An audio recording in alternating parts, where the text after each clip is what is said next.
Brinquedos são, por definição, objetos de conforto, diversão e imaginação.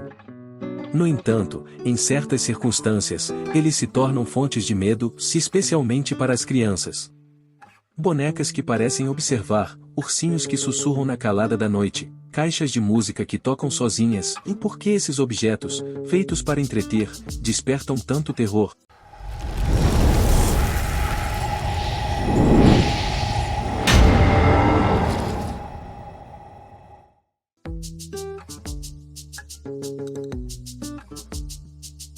Psicólogos chamam de Vale da Estranheza, Uncanny Valley, o fenômeno no qual uma figura que se assemelha a um ser humano, mas não perfeitamente, provoca sensações de desconforto, repulso ou até medo. O termo foi proposto pelo robótico japonês Masahiro Mori, nos anos 1970, ao observar que quanto mais um robô se parecia com um humano, mais empatia ele gerava, até certo ponto. Quando a semelhança se tornava quase real, mas com detalhes imperfeitos, movimentos rígidos, pele artificial, olhos vítreos, as pessoas reagiam com aversão. Esse conceito explica por que certas bonecas antigas, com olhos de vidro que parecem seguir o observador, sorrisos fixos e feições pálidas e inexpressivas, causam tanta inquietação. Elas estão presas nesse vale da estranheza, são humanas demais para serem vistas como simples objetos, mas não humanas o suficiente para serem aceitas como reais. Essa ambiguidade estimula no cérebro um alerta: algo está errado, mesmo que não se saiba exatamente o que. Para uma criança, cujos limites entre realidade e imaginação ainda estão em desenvolvimento, esse efeito pode ser amplificado. Diferente dos adultos, que aprendem a distinguir o mundo físico do simbólico, os pequenos frequentemente atribuem intenções e emoções aos objetos. Assim, uma boneca com expressão vaga e olhos penetrantes pode facilmente ser interpretada como um ser com vida própria, capaz de pensar, agir, talvez, ameaçar. Esse desconforto não é apenas racional, é visceral. A combinação de aparência familiar com elementos desligados da vida, ou como a rigidez de um rosto sem expressão ou um olhar vidrado que não pisca, ativa áreas cerebrais relacionadas ao medo, à vigilância e ao nojo. É como se o cérebro estivesse tentando proteger a criança de um perigo potencial, mesmo que esse perigo seja, aparentemente, apenas um brinquedo. Além disso, esse medo pode ser reforçado por experiências culturais. Filmes de terror, histórias contadas por irmãos mais velhos, ou mesmo episódios de susto em casa, como um brinquedo que liga sozinho no escuro, contribuem para que essas figuras ocupem um lugar especial no imaginário assustador infantil.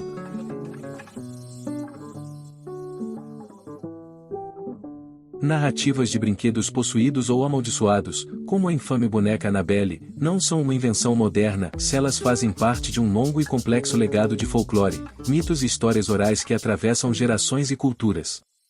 Desde tempos antigos, há registros de objetos inanimados que, por influência de forças espirituais, mágicas ou demoníacas, ganham vida ou manifestam vontades próprias.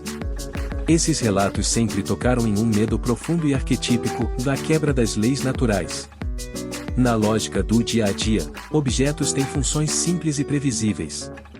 Um brinquedo, por exemplo, está ali para entreter, ser manipulado, obedecer à vontade da criança.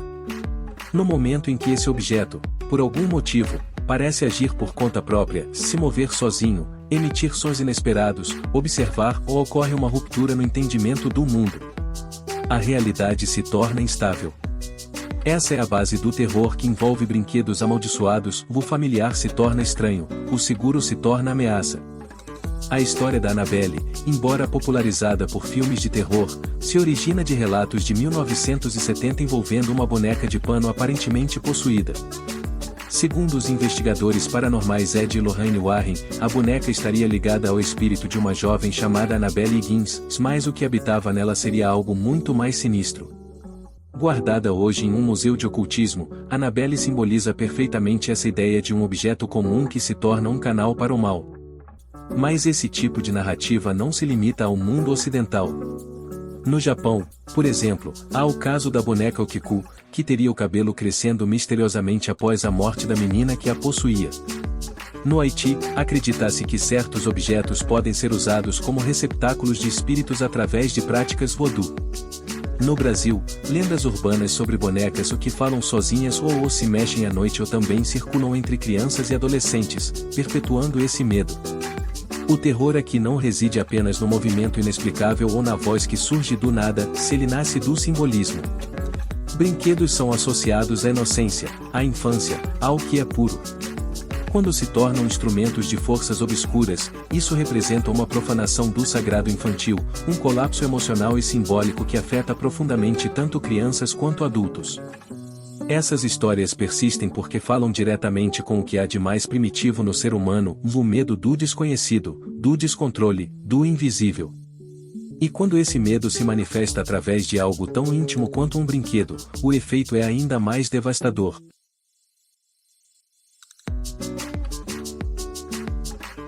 Crianças possuem uma imaginação extremamente fértil, capaz de dar vida a objetos inanimados e torná-los parte de suas histórias e mundos fantásticos. Porém, essa imaginação também está intimamente ligada ao medo, por um motivo simples, as crianças sentem medo com mais intensidade do que os adultos. A linha tênue entre a realidade e a fantasia é difícil de distinguir para elas, e esse estado mental cria um terreno fértil para o desconhecido e o intimidante. Quando uma criança brinca com seus brinquedos, esses objetos são personificados, passam a ter vozes, sentimentos, intenções, até personalidades próprias. De repente, a boneca não é apenas uma figura de pano ou plástico, mas uma companheira com emoções e desejos. Isso pode ser maravilhoso durante o dia, quando tudo é parte de um jogo. Mas, à noite, essa mesma boneca pode se tornar algo estranho e ameaçador, especialmente se algo fora do normal ocorrer. Imagine que, no meio da noite, um brinquedo cai de sua prateleira ou emite sons estranhos devido a uma falha mecânica.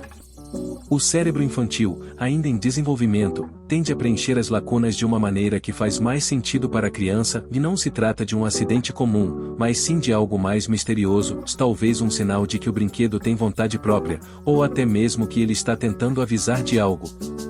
Nesse processo de preenchimento de lacunas, as explicações podem ser fantásticas, mas também assustadoras. A boneca se moveu sozinha porque está viva ou o ursinho está tentando me contar que há algo errado no quarto.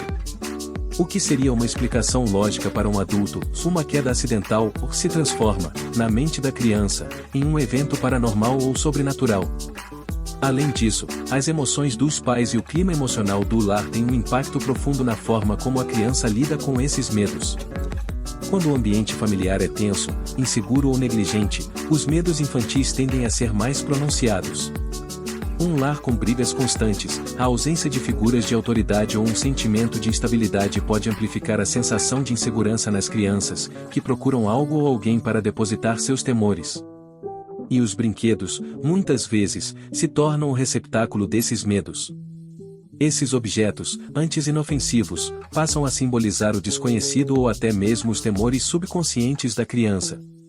Eles podem representar algo ameaçador que a criança não consegue entender ou expressar verbalmente, e, assim, os brinquedos assumem o papel de manifestação desses sentimentos.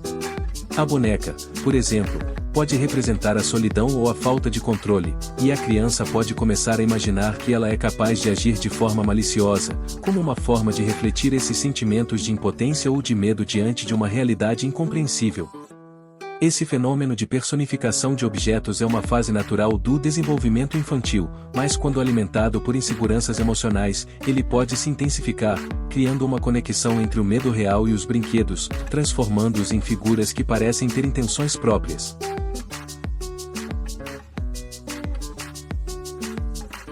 Além do apelo psicológico do medo, uma resposta instintiva ao desconhecido ou ao anômalo, se existe um valor simbólico profundamente enraizado nas histórias sobre brinquedos amaldiçoados ou possuídos. Brinquedos sempre foram representações de algo precioso, da infância, a pureza, a inocência. São objetos que acompanham as crianças nos primeiros estágios da vida, moldando suas experiências e oferecendo companhia, conforto e segurança. Quando esses brinquedos se tornam fontes de medo, há uma transgressão do sagrado, um ato simbólico de que até os espaços mais protegidos e familiares podem ser corrompidos. O que, em essência, torna esses brinquedos figuras de terror não é apenas o fato de que se movem sozinhos ou falam, mas o que isso representa, e a perda de controle sobre o que deveria ser seguro e reconfortante. Essa transformação de brinquedos, de símbolos da inocência para veículos do medo, é um choque de realidades, um lembrete sombrio de que o mundo da criança, por mais protegido que seja, está sujeito à imprevisibilidade e até mesmo ao mal. Isso pode se manifestar em muitas formas, em filmes de terror, em lendas urbanas ou em histórias contadas por gerações. A simples ideia de que algo tão familiar quanto uma boneca ou um ursinho de pelúcia possa adquirir vida própria e agir de maneira hostil desafia tudo o que a criança aprende sobre o mundo. O brinquedo, que deveria ser um símbolo de carinho, segurança e cuidado, se transforma em um agente de terror, desafiando a ordem natural. Esses objetos não apenas assumem uma nova forma de medo, mas também servem como metáforas poderosas para sentimentos que são difíceis de compreender ou expressar.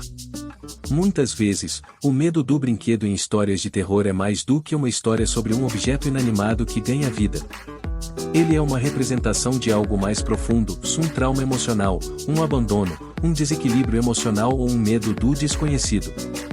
O brinquedo possuído pode simbolizar a perda de uma figura parental, a vulnerabilidade diante de situações incontroláveis ou a sensação de que, mesmo as coisas boas e protegidas, como a infância, podem ser invadidas por algo sombrio e perigoso.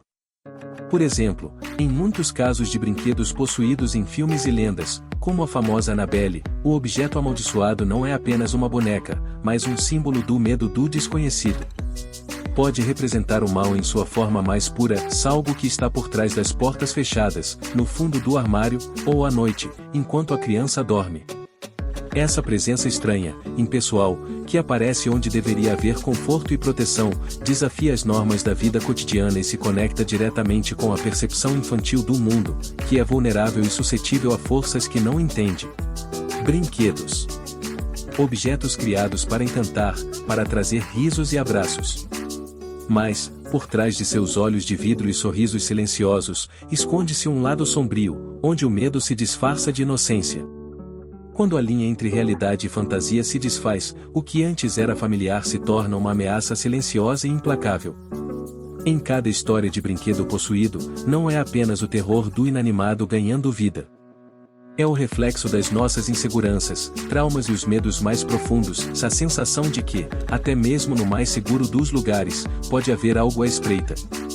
Fique atento, e talvez seu brinquedo tenha algo a dizer. E lembre-se, o medo nunca dorme.